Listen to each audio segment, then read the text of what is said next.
உங்கள் கால்களுக்கு ரத்த ஓட்டம் அதிகரிக்கணுமா? அதுவும் நிறைய பேருக்கு வெரிகோஸ் வெயின் ப்ராப்ளம் இருக்கும், டயபெட்டிக் நியூரோபதி பிரச்சனை இருக்கும், கால்கள் மறுத்து போகிற மாதிரியான ஒரு உணர்வு. ஸோ ரத்த ஓட்டத்தை அதிகரிக்க, இரத்த நாளங்களில் இருக்கக்கூடிய அடைப்பை திறப்பதற்கு என்னென்ன வழிமுறைகள், சித்தர்கள் சொன்ன மூலிகைகள் என்ன அப்படின்றத இந்த பதிவில் நான் விரிவாக சொல்ல போகிறேன். வீடியோவை ஸ்கிப் பண்ணாமல் முழுசாக பாருங்கள். உங்கள் ஃப்ரெண்ட்ஸ்க்கும் இந்த வீடியோவை ஷேர் பண்ணுங்கள். மறக்காமல் நம்ம சேனலை சப்ஸ்கிரைப் பண்ணிக்கோங்க. வாங்க பதிவுக்குள்ளே போகலாம். Welcome to Nitya's Varam, where ancient Siddha tradition meets modern healing. Experience the difference. வரம் நேயர்களுக்கு வணக்கம். நான் டாக்டர் நித்யா, சித்தா ஃபிசிஷியன். இந்த பதிவில் நம்ம எதை பற்றி பார்க்க போகிறோம் அப்படின்னா, கால்களுக்கு ரத்த ஓட்டம் அதிகரிக்க என்ன செய்யலாம். ஏன்னா இந்த ரத்த ஓட்டம் அப்படின்ற ஒரு பிரச்சனை தாங்க இன்றைக்கி கால்களில் ரத்த ஓட்டம் இல்லாத போது தான் நிறைய பிரச்சனைகள் வருது. முக்கியமாக நீங்கள் டயபெட்டிக் பேஷண்ட் அப்படின்னா, சர்க்கரை நோயாளிகளாக இருக்கும்பொழுது நிறைய பேருக்கு கால் மூட்டுக்கு கீழே பார்த்தீங்கன்னா திடீர்னு கருப்பாக மாறிடுச்சு, கருமை நிறத்தில் மாறுற மாதிரி இருக்கும். அதனோட சேர்த்து ஸ்கின்ல ஒரு ட்ரைனஸ் அரிப்பு இருந்துக்கிட்டே இருக்கிற மாதிரி தெரியும். ஒரு பிக்மெண்டேஷன், ஹைப்பர் பிக்மெண்டேஷன் தெரியும். அதாவது எந்த இடம்னா முன்பக்கம் சைடில், கால் கணுக்கால் பகுதிக்கு சைடில், ஆங்கிள் ஜாயிண்ட்டுக்கு லேட்டரல் சைடில் நமக்கு பார்த்தோம்னா கருமை நிறத்தில் இருக்கிற மாதிரி இருக்கும். அப்போ ரத்த ஓட்டம் குறைய ஆரம்பிக்குது. இதனோட நரம்புகளும் பாதிப்பு அடையுதுங்க. அப்போது சுகர் இருக்கிற நிறைய நபர்களுக்கு இந்த பிரச்சனை தான் ஏற்படுது. அப்போ கால்களுக்கு ரத்த ஓட்டம் அதிகரிக்க என்னென்ன செய்யலாம்? முக்கியமாக இரவு நேரத்தில் நம்ம கவனிக்க வேண்டிய விஷயம் நிறையவே இருக்குங்க. அதனால தான் சித்தர்கள் நிறைய ரகசிய முறைகளை நமக்கு சொல்லியிருப்பாங்க. இரவு நேர உணவு ரொம்ப சீக்கிரம் சாப்பிட்ருங்க, எளிதில் ஜீரணமாகக்கூடிய உணவுகளாக எடுத்துக்கோங்க, நீண்ட நேரம் கண் விழிக்கக்கூடாது, அதுவும் சில மூலிகைகளை இரவு நேரத்தில் நீங்கள் படுக்க போகிறதுக்கு முன்னாடி இதை எடுத்துக்கோங்க அப்படின்னு சொல்லியிருப்பாங்க. அது எல்லாமே என்னென்னா, நைட் டைமில் நம்ம உடலில் நடக்கக்கூடிய அந்த ரிப்பேரிங் ப்ராசஸ் இல்லையா, ஸோ செல்களில் என்னென்ன டேமேஜ் இருக்கோ அது எல்லாமே பார்த்து சரி செஞ்சு அடுத்த நாள் நம்ம உடல் ஆரோக்கியமாக இருக்கிறதுக்கான ப்ராசஸ் எல்லாமே இரவு நேரத்தில் நம்ம தூக்கத்தில் இருக்கும்பொழுது நடக்கும். அப்போது இந்த மூலிகைகளை எடுக்கும்பொழுது அந்த ப்ராசஸ் நம்ம உடலில் இருக்கக்கூடிய கழிவுகளின் நீக்கம் ரொம்ப சிறப்பாக நடக்கும் அப்படின்னு சொல்லலாம். இப்போ கால்களுக்கு ரத்த ஓட்டம் அதிகரிக்க நம்ம என்னங்க செய்யலாம்? ஏன்னா இது அப்படியே விட்டுட்டோம்னு வச்சுக்கோங்களேன், வெரிகோஸ் வெயின் ப்ராப்ளம் நிறைய பேருக்கு இருக்குது இல்லைங்களா? வெரிகோஸ் வெயின் ப்ராப்ளம் வரலாம். ரத்த ஓட்டம் குறையும் போது உங்களுக்கு கால்களில் ஏதாவது சின்ன அடிபட்டாலோ அது பெரிய அல்சராக மாறுறதுக்கும் வாய்ப்பு இருக்குது. அப்போ வெரிகோஸ் வெயின் குறையாமல் இருந்துச்சுன்னா அதுவுமே அல்சராக மாறுறதுக்கு வாய்ப்பு இருக்குது. கால்களில் நிறைய பேருக்கு பார்த்திங்கன்னா இந்த ட்ரை ஸ்கின் இருக்குங்க. எப்போ பார்த்தாலும் தூக்கத்தில் கூட உட்காந்து முட்டுக்கு கீழே கால்களை சொரிஞ்சிக்கிட்டே இருப்பாங்க, அரிப்பு எடுத்துக்கிட்டே இருக்கே, எனி டைம் எனக்கு இச்சிங் இருக்குங்க அப்படின்னு. நீங்கள் டாப்லர் டெஸ்ட்லாம் எடுத்து பார்த்தீங்கன்னா அதில் கரெக்டாக சொல்லிடுவாங்க. ஸோ 2 கால்களுக்குமே பார்த்தீங்கன்னா ரத்த ஓட்டம் குறைஞ்சிருக்கு அப்படின்னு. அதை இம்ப்ரூவ் பண்ணுறதுக்கு என்ன பண்ணலாம்? இரவு நேரத்தில் இந்த மூலிகைகளை இந்த மாதிரி நீங்கள் சாப்பிட்டுட்டு வாங்க. உங்கள் கால்களுக்கு ரத்த ஓட்டம் அதிகரிக்கும், கால்களின் பலம் அதிகரிக்க ஆரம்பிக்கும். சென்சேஷனே தெரியல அப்படின்னு ஒரு சிலர் சொல்வீங்க இல்லையா, கால்கள் மறுத்து போகிற மாதிரி ஒரு உணர்வு இருக்குது, கால்களில் தரையில் இருக்கா இல்லை செப்பல் போட்டிருக்குன்னா இல்லையா அப்படின்லாம் எனக்கு எதுவுமே தெரியலங்க அப்படின்னு நிறைய பேர் சொல்கிறீங்க. அப்போ இந்த ரத்த ஓட்டத்தை அதிகரிக்க நீங்கள் இரவு உணவு முடித்த பிறகு இந்த மூலிகைகளை சேர்த்து சாப்பிட்டுக்கோங்க. தினம் தினம் ஏதாவது ஒன்று நான் சொல்லக்கூடிய மூலிகைகளை சாப்பிடும்பொழுது இரவு நேரத்தில் அது என்ன பண்ணுதுன்னா நைட்ரிக் ஆக்சைடு, இது முக்கியமாக நம்ம இரத்த நாளங்களில் விரிவடைய செய்யும், இரத்த நாளங்களில் இருக்கக்கூடிய கழிவுகளை வெளியேற்றும். பொதுவாக வயதானாலே நம்மளுடைய ஆர்ட்ரிஸில் என்ன ஆகும்னா, தமனிகள் அப்படின்னு சொல்லுவோம், ஆர்ட்ரிஸில் அந்த இன்டர்னல் வாலில் அது ஏதாவது நமக்கு நம்ம இன்டர்னல் ஆர்ட்ரிஸ் அப்படின்னு நம்ம சொல்கிறோம். ஒவ்வொரு ஆர்கனுக்குமே இந்த ஆர்ட்ரிஸ் மூலியமாக தான் ரத்த ஓட்டம் போயிட்டுருக்கு. ஸோ அப்போது இதில் முக்கியமாக நமக்கு பிளேக்ஸ் படிய ஆரம்பிச்சிடுது. ஏன்னா அந்த கழிவுகள் நம்ம இன்டர்னல் வாலில் படிய ஆரம்பிச்சதுன்னா இரத்த நாளங்கள் சுருக்கம் ஏற்படுது. இதனால தான் நமக்கு ரத்த ஓட்டம் குறையிறது. கிட்னிக்கு இதே மாதிரி தொடர்ந்து நடந்துட்டு இருந்துச்சுன்னா கிட்னியில் சுருக்கம் ஏற்படுது இல்லையா, அது எல்லாமே இதனால் ஏற்படுறது தான்.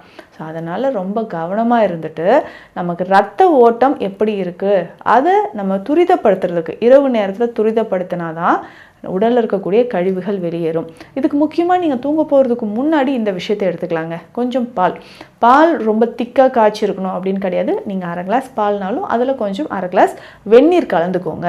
இதில் மிளகுத்தூள் கட்டாயம் சேர்க்கணும். இதுதான் அதனுடைய விஷயம் அப்படின்னு சொல்லலாம். இரவு நேரத்தில் நீங்கள் மிளகுத்தூள் ஒரு 1/4 டீஸ்பூன் அளவு சேர்த்துட்டு இதனோட மஞ்சளும் சேர்த்து நீங்கள் உணவு எடுத்து ஒரு அரை மணி நேரம் கழித்து, இப்போ 7:30 மணிக்கு நீங்கள் 7:30 மணிக்கு ஃபுட் எடுக்கிறீங்கன்னா 8 மணிக்கெல்லாம் அந்த பால் மிளகுத்தூள் பெப்பரின் அப்படின்னு சொல்லக்கூடிய இந்த வேதிப்பொருள் தான் நம்மளுடைய ரத்த நாளங்களில் இருக்கக்கூடிய கழிவை வெளியேற்றும். ஸோ அந்த மிளகுத்தூளும் மஞ்சளும் சேர்த்துக்கோங்க. அது பால் நீங்கள் குடிக்கலாம். ஸோ நல்ல வெதுவெதுப்பான சூட்டில் இந்த பால் குடிக்கும்போது அது ரத்த நாளங்களை கண்டிப்பாக விரிவடைய செய்யுது. அடுத்த 2வது முக்கியமான ஒரு விஷயம் சொல்கிறேன், இதை சேர்த்துக்கோங்க. ஸோ அடுத்தது பீட்ரூட். என்னடா நைட்டில் பீட்ரூட்டா? கண்டிப்பாக. இது எப்படி நீங்கள் எடுக்கணும்னா, நம்ம உடலில் இருக்கக்கூடிய ஃப்ரீ ரேடிக்கல்ஸ் எல்லாமே வெளியேற்றக்கூடியது இந்த பீட்ரூட் தான். அதனால் இந்த பீட்ரூட் நம்ம எப்படி எடுக்க போகிறோன்னா, ஒரு சின்ன துண்டு அளவுக்கு பீட்ரூட் எடுத்துக்கோங்க, சரிங்களா? இதில் ஒரு சின்ன துண்டு இஞ்சி சேர்த்துக்கோங்க. ஸோ இப்போ இஞ்சி எடுக்கும்போது ரத்த நாளங்களை விரிவடை செய்யும். இரவு நேரத்து பணிக்கு நம்ம உடலை ரிப்பேர் பண்ணக்கூடிய ப்ராசஸ்க்கு இது ரொம்ப ரொம்ப ஹெல்ப்ஃபுல்லாக இருக்கும். அதே மாதிரி வெயிட் லாஸ் பண்ணணும்னு நினைக்கிறவங்களுக்கும் இது மிக சிறந்த ஒரு டயட் அப்படின்னு சொல்லலாம். நைட் நீங்கள் ஃபுட் எடுத்து முடிச்சுட்டு ஒரு அரை மணி நேரம் கழித்து பீட்ரூட் ஒரு சின்ன துண்டு இஞ்சி சேர்த்து இதை நீங்கள் எடுத்துக்கோங்க. ஸோ அப்போது நீங்கள் அதை ஜூஸ் மாதிரி ஃபில்டர் பண்ணி ஒரு 100 ml நைட்டு குடிச்சிடுங்க.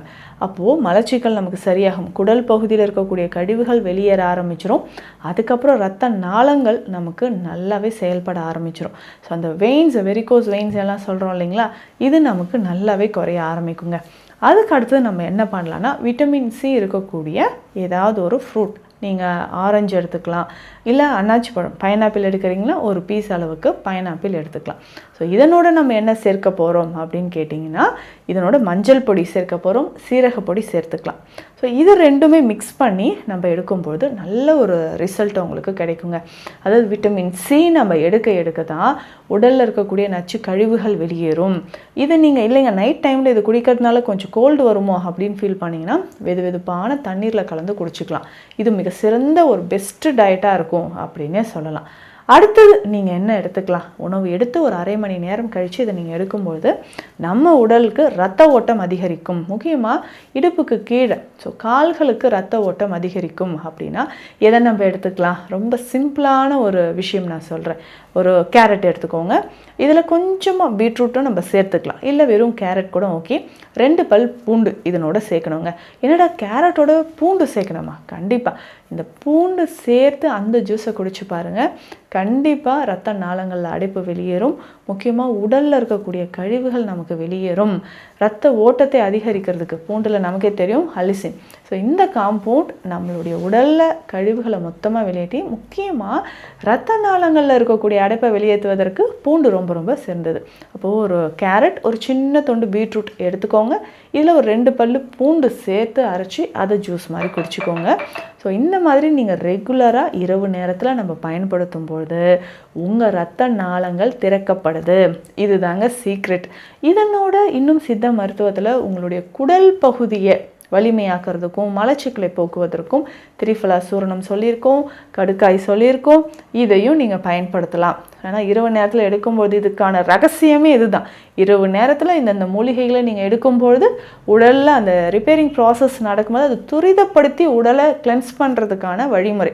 தூங்கும்போதும் நம்ம ஆரோக்கியமாக இருக்கணும் இல்லையா, அடுத்த நாள் நம்ம ஃப்ரெஷ்ஷாக இருக்கணும். உடலில் இருக்கக்கூடிய பல பிணிகளை போக்குவதற்கு இது ஒரு அருமையான வழிமுறை. நான் சொன்ன இந்த ட்ரிங்க்கில் டெய்லி ஏதாவது ஒன்று வழக்கமாக்கிக்கோங்க. உங்கள் உடலுக்கு ரத்த ஓட்டம் சீராக இருக்கும். அதாவது இடுப்புக்கு கீழே ரத்த ஓட்டம் அதிகரிக்கிறதுக்கு இந்த வழிமுறையை நீங்கள் ஈஸியாக ஃபாலோ பண்ணலாம். மேலும் உங்களுக்கு உடல் நலனில் ஏதாவது பாதிப்பு இருந்து அதற்கான சித்த மருத்துவ ஆலோசனைகள் தேவைப்பட்டால் ஸ்க்ரீனில் இருக்கிற நம்பருக்கு கால் பண்ணுங்கள். நன்றி. Welcome to Nitya's Varam, where ancient Siddha tradition meets modern healing. Experience the difference.